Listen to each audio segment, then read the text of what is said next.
डूबते चांद का मंजर अलाव जैसा था, डूबते चांद का मंजर अलाव जैसा था, आपकी याद का मरहम भी घाव जैसा था। आप सोच रहे होंगे कि इस शायरी को कहने का मतलब क्या है। दरअसल इस दुनिया में लोगों के साथ कुछ ना कुछ परेशानी चलती रहती है, कुछ आर्थिक परेशानियाँ, कुछ मानसिक परेशानियाँ, और उस समय सिर्फ हमारा ध्यान उस तरफ जाता है कि कोई हमारी मदद कर सकता है या नहीं। और संसार में जब कोई नज़र नहीं आता तब नज़र सिर्फ और सिर्फ भगवान के पास जाकर टिक जाती है। इसीलिए मैंने ये बात कही कि डूबते चांद का मंजर अलाव जैसा था, क्योंकि भगवान को देखना, उसको समझना, उसको मनन करना बहुत अच्छा लगता है। लेकिन जब वो हमारे निकट नहीं आ पाता, जब हमारे को ये एहसास होता है कि हमारे दुष्कृत्य उसको हमारे से दूर कर रहे हैं, तो उसकी याद का जो मरहम है वो भी घाव जैसा प्रतीत होता है। तो हमारा यही प्रयास रहता है कि अगर इस जीवन में हम किसी का भला कर सकें तो ज़्यादा बढ़िया रहेगा। पूजा पाठ से बढ़िया और कुछ इस संसार में है नहीं।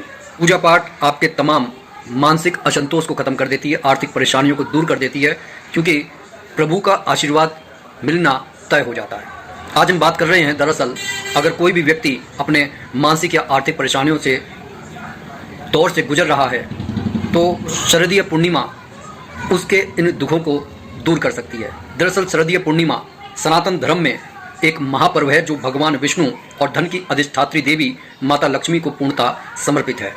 ऐसी मान्यता है कि माता लक्ष्मी इस दिन पृथ्वी पर विचरण करती हैं और अपने भक्तों का कल्याण करती हैं। इस शुभ दिन पर ऐसी मान्यता है कि खीर बनाकर उसे पूरी रात चंद्रमा की रोशनी में रखा जाता है और साथ ही पूरी श्रद्धा और विश्वास के साथ यह प्रार्थना की जाती है कि खीर प्रसाद का रूप बन जाए और इसे खाने वाले घर के सदस्यों के सारे रोग शोक का नाश हो जाए, वह स्वस्थ, ज्ञानवान, धैर्यवान बने और साथ ही उनके सौभाग्य का भी उदय हो।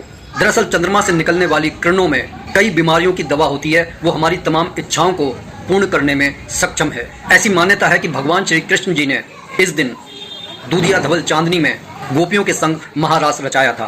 तब चंद्रमा ने प्रसन्न होकर धरती पर अमृत की बारिश की थी। इसलिए शरद पूर्णिमा के दिन चंद्रमा के अमृतमयी प्रकाश में खीर को रखते हैं, जिससे उस खीर में अमृतमयी औषधीय गुण समा सकें और उसके खाने वाले रोग और शोक मुक्त हो सकें, साथ ही उनके सौभाग्य का भी उदय हो।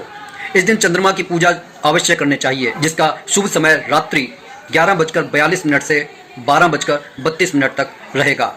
पूर्णिमा की रात्रि को चंद्रमा के उदय के बाद संभव हो सके तो चांदी के लोटे से चंद्रमा को दूध और जल का अर्घ्य अर्पित करना चाहिए और साथ ही 108 बार इस मंत्र का जाप करें, ओम सोम सोमाय नमः।